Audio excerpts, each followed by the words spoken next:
In a previous video, we introduced ourselves to the idea of bonds between atoms, and we talked about the types of bonds: ionic, covalent, and metallic.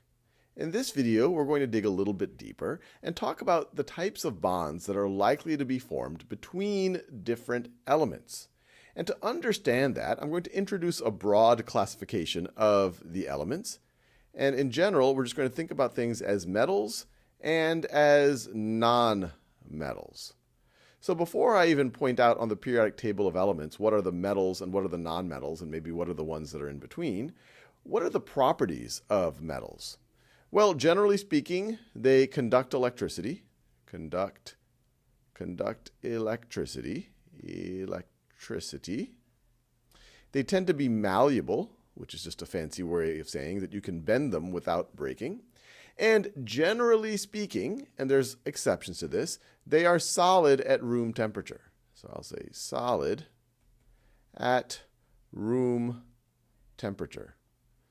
Now, what do you think the properties of nonmetals are going to be? Well, generally speaking, they're going to be the opposite of this. Nonmetals, generally speaking, at room temperature are often not solid. They're oftentimes gases. They are not going to conduct electricity well. Now, when you look at a periodic table of elements, how do you divide the metals from the nonmetals? Well, that's what this little scratchy yellow line I'm drawing is trying to indicate. So everything above and to the right of this yellow line is a nonmetal. And if you look at the color code from the folks who made this periodic table of elements, everything in this yellow color that we have here, so hydrogen and carbon and nitrogen and oxygen and fluorine, chlorine, I could keep going, these are all nonmetals. And it is the case that generally speaking, at room temperature, they will be in a gas form and they will not conduct electricity well. These things in blue we've talked about in other videos. These are the noble gases. So these are also nonmetals. The people who made this periodic table of elements put them in their own color because you could view them as a subclass of nonmetals. And they tend to be very inert. They don't interact with other things. They don't tend to form any of these bonds. Now, everything else you can consider in some form to be a metal.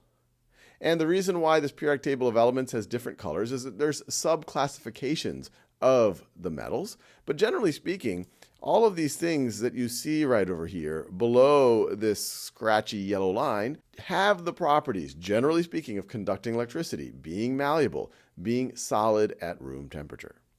And these things that straddle this yellow line right over here, these things that are in this kind of bluish green kind of color, these are sometimes viewed as metalloids because they have some properties of metals and some properties of nonmetals.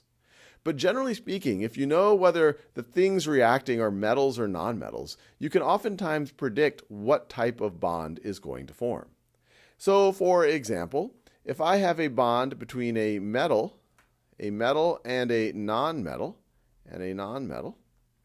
what type of bond do you think is going to form?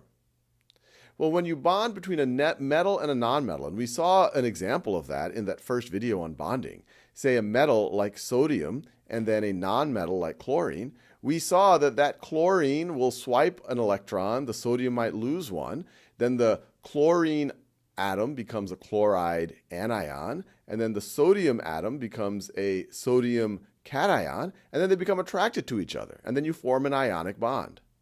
So this tends to form ionic bonds.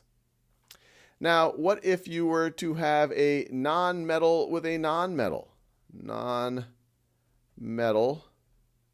times 2. So two nonmetals bound, I'm having trouble saying it, two nonmetals bonding to each other. What do you think is going to happen? Well, we saw that as an example in that first video where we said, well, what happens if oxygen bonds to oxygen? Well, we saw that was a covalent bond, and that is generally the case. When you have two nonmetals form bonds, it is covalent. And then last but not least, and this might be the most obvious one of them all, what do you think happens when you have two metals forming a bond? Well, you can imagine that will be a metallic bond. where they contribute electrons to this kind of sea of electrons, and that's what makes them conduct electricity so well and malleable. So I'll leave you there. There are exceptions to everything I just talked about, but generally speaking, these notions will serve you well, especially in an introductory chemistry class.